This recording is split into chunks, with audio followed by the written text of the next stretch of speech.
right, Chief, how long have you been the fire chief in Owensboro? It's been almost 8 years now. It'll be 8 years this August. And how did you get your start? I know obviously you didn't start in Owensboro, but how did you get started in the firefighter career? No, it started at a young age, actually. I grew up in Champaign County, Illinois, central Illinois. And I actually knew when I was in 5th grade what I wanted to do. I used to daydream about it in 5th grade. So it just went from there. I became a junior firefighter, what they call explorers today, and then just got into a volunteer department and then to the full-time fire service. Now, Champaign, Illinois, is that where your parents are originally from? Right. My parents are, my father's originally from Illinois. My mother's family actually is originally from here in Kentucky. And why she was, I think before high school is when they moved to Illinois, and that's where they met. So my family's actually split between Illinois and Kentucky. Now, you mentioned that you knew in the 5th grade what Right. you were going to be when you grew up. You know, every show and tell, you probably knew what you were going to do. Did you have fire trucks growing up? Like, did you play with the actual toys? Of course. I actually had a fire truck, a ladder truck that actually squirted water. So of course I had those. So you first thought about, in 5th grade you knew. Was it playing with the toys? Were there any stories that you were told that you were like, wow, that sounds like a really cool job? Well, of course, that time is when the show Emergency was real big on TV, you know, with Roy and Johnny and going out there and saving lives. And my brother and I would watch that. And my father was actually a police officer at the time. So public safety was kind of what we knew. And but fire service, you know, that seemed like the way to go. Are there any other firefighters in your family? I know you mentioned your dad is part of the police department. There's some. As in my immediate family, my brothers also grew up in the fire service and is also a fire chief. He's down in Tennessee. And I have a nephew that's a firefighter up in Illinois.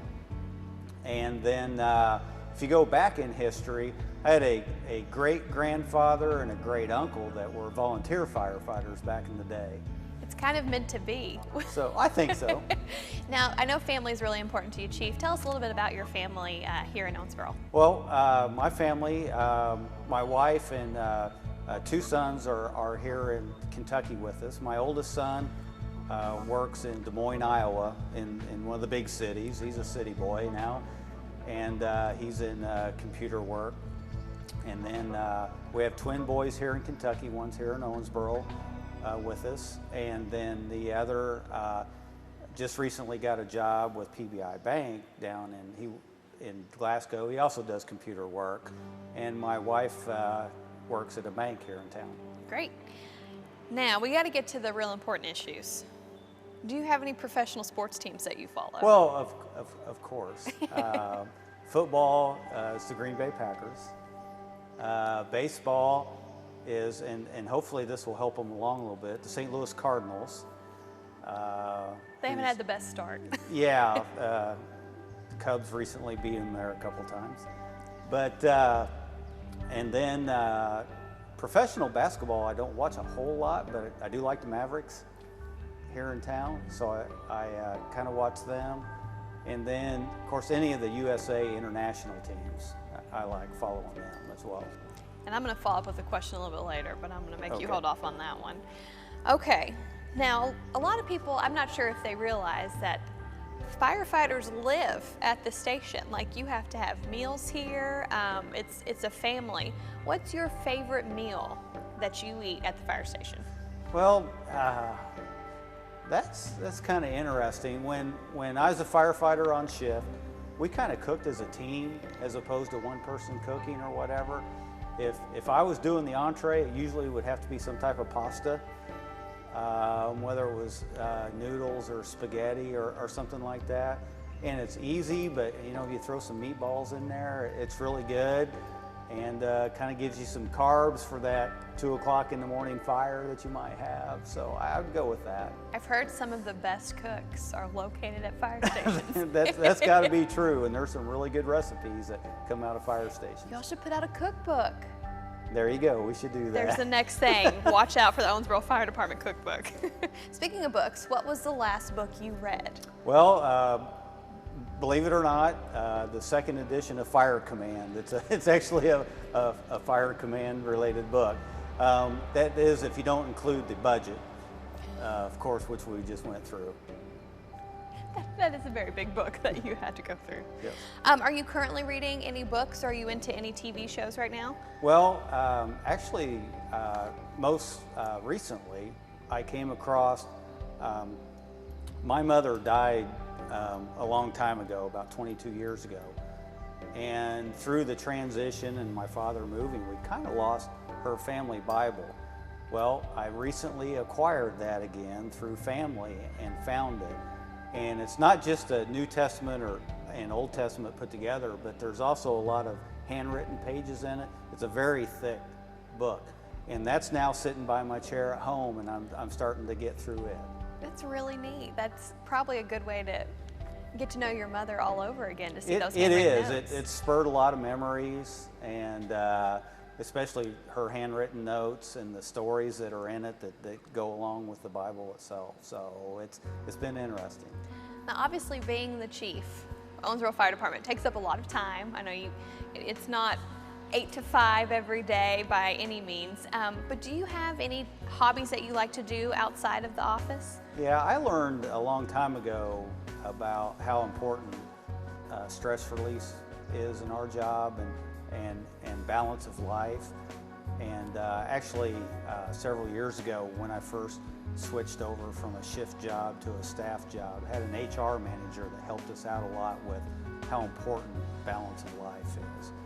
And throughout my kids growing up and me growing up as well, camping and fishing's always been real big to me. So even though we don't get to do it as much anymore because of the work, we still try to do that. And my wife and kids all enjoy that as well. So we get together as much as we can. Now, it's a big year for Owensboro Fire Department. What's coming up that we can look forward to? Yeah, this is our 150th anniversary. So back in 1866 is when the city fathers decided they needed a municipal fire department.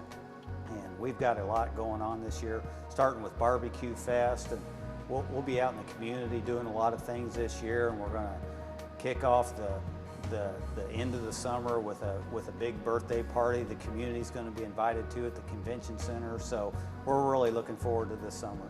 What website can people go to get more information? We'll be putting it on our Owensboro.org and the fire portion of that, and also watch our Facebook page. If you don't like our Facebook page, get on there, like our Facebook page, and you'll see what's going on. We put everything on there, what's going on with us, recalls, all the information you need to know about our 150th anniversary. Very good Facebook page. I know I learn a lot from following it myself. Now, the real question that we have to get to, that people are dying to know, being from Illinois, Kentucky or Louisville?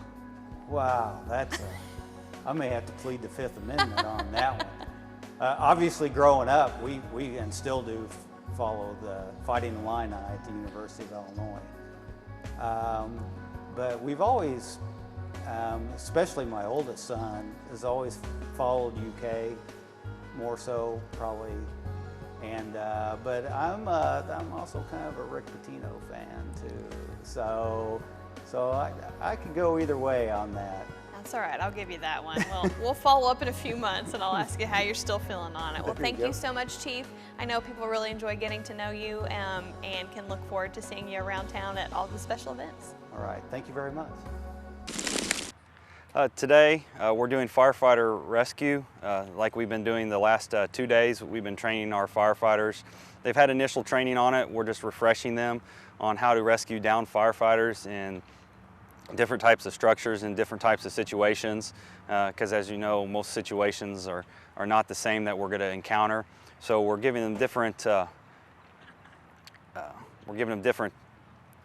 options to use for those situations, such as what we call using this firefighter rescue and survival prop, showing them how to rescue firefighters from a first floor window, second floor window, how to rescue them if they've fallen through into the basement floor, different ways we can get them out without causing any other additional harm to them.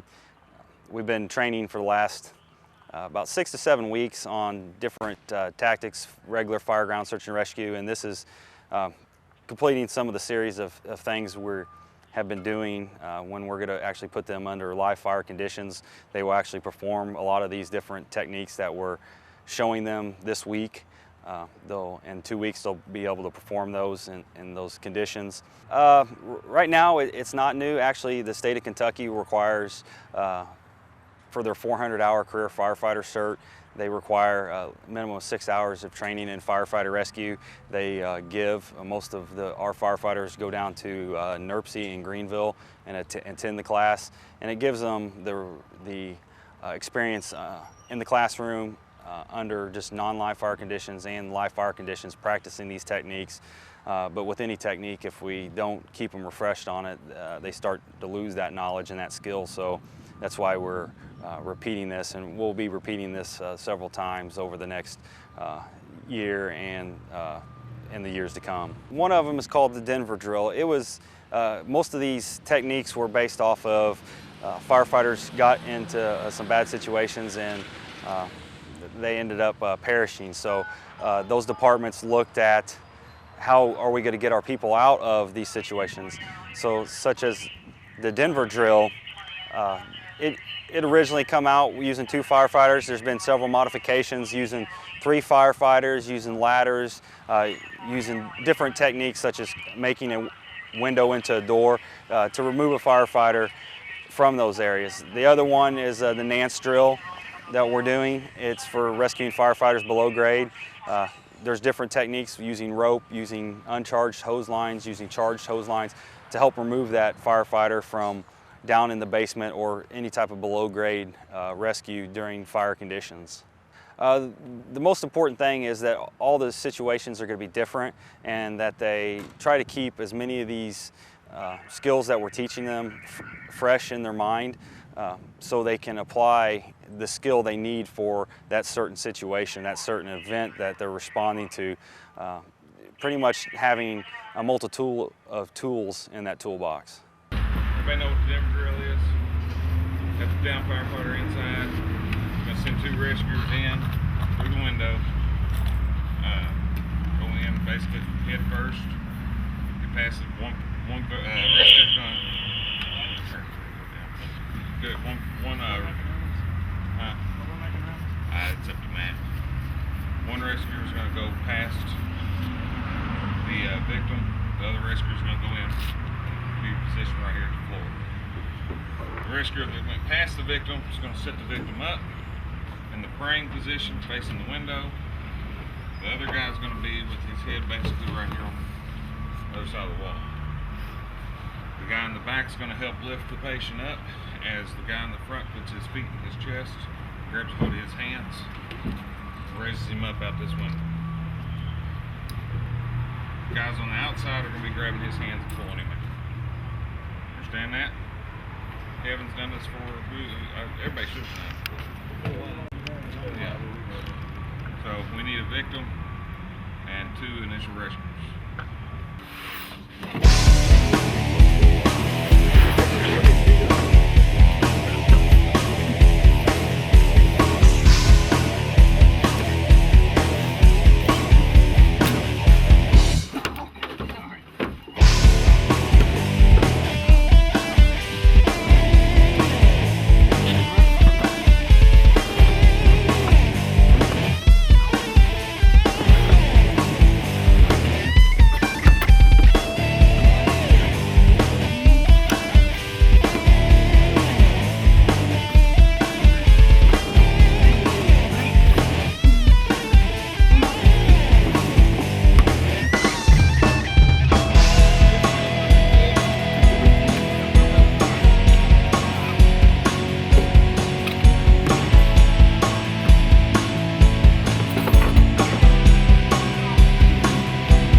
to do in light of going through the window if we're on a single story. Take a couple of quickie saws, go down either side, make a door, drag them out that way. Can't do that if it's a block building or something, can't get to them quick enough like that. We'll have a victim inside, we'll take a ladder, come in at a steep angle. Actually, excuse me, I'm sorry, let me back up. Victim inside, one rescuer goes in, pulls the victim up back to the praying position like we were, facing the window. Ladder goes in at a steep angle. Position the ladder right at his knees, lay the victim on the ladder. Guys on the outside teeter him up and pull him out, using the window sills of fulcrum.